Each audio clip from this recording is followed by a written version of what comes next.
თბილისში დევნილებისთვის 11 საცხოვრებელი კორპუსი შენდება, სადაც ბინას 2426 ოჯახი მიიღებს.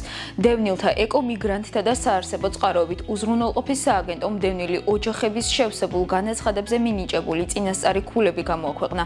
ჯამში 14000-ზე მეტი დევნილი ოჯახის განაცხადი შეფასდა. ორსულიანი ოჯახი ერთ ოთახიან ბინას მიიღებს. სამსულიან და 4სულიან ოჯახებზე ორ ოთახიანი ბინაა გათვალისწინებული, რაც შეეხება 5სულიან და 6სულიან ოჯახებს, მათთვის განკუთვნილია სამოთახიანი ბინები. 4 ოთახიან ბინებს მიიღებენ 7სულიანი, 8სულიანი, 9 და 10სულიანი ოჯახები.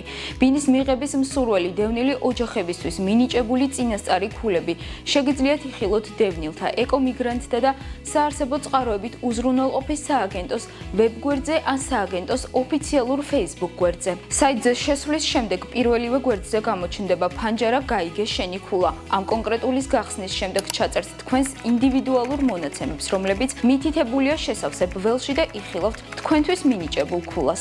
სიის გამოქვეყნების მიზანია იძულებით გადაადგილებულ ოჯახებს მიეცეთ შესაძლებლობა დამატებით წარადგინონ დოკუმენტაცია 15 სამუშაო დღის ვადაში.